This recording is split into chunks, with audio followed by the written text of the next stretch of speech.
தமிழ்ல ஒரு பழமொழி இருக்குது.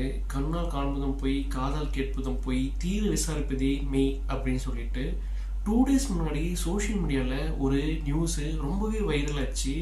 ரயாத் குரூப்போட மேனேஜிங் டைரக்டர் ஒரு ஸ்டேட்மெண்ட் சொல்லியிருந்தாரு. யூஏ கோல்டன் விசா இந்தியன்ஸுக்கு 23 lakhsல கொடுக்குறோம். ட்ரையல் பேசிஸ்ல ஃபர்ஸ்ட் 5,000 மெம்பர்ஸ்க்கு இது கொடுக்கப்படும் அப்படின்னு சொல்லியிருந்தாங்க.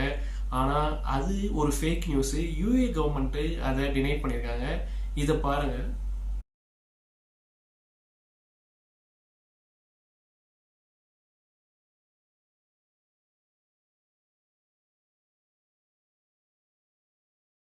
ரயாத் குரூப்பு அவங்க மேனேஜிங் டைரக்டர் சொன்னது மிஸ்கம்யூனிகேட் ஆயிருக்குன்ட்டு இப்போ ஒரு ஸ்டேட்மெண்ட்டை இஷ்யூ பண்ணியிருக்காங்க. ஸோ நீங்கள் எந்த ஒரு நியூஸ் வந்தாலும் அதோட உண்மைத்தன்மையை ஃபேக்ட்ஸை கண்டிப்பாக வெரிஃபை பண்ணிவிட்டு அதுக்கப்புறமா ப்ரொசீட் பண்ணிங்க. எந்த ஒரு ஸ்கேம்லையும் போய் மாட்டிக்காதீங்க. இந்த மாதிரி ட்ரூ ஃபேக்ட்ஸுக்கு எங்கள் சேனலுக்கு சப்ஸ்கிரைப் பண்ணுங்கள். உங்களோட ஃப்ரெண்ட்ஸுக்கு இந்த நியூஸை ஷேர் பண்ணுங்கள். அண்ட் எங்கள் சேனலுக்கு உங்களுடைய ஆதரவை எப்பவுமே கொடுங்க. தேங்க்யூ.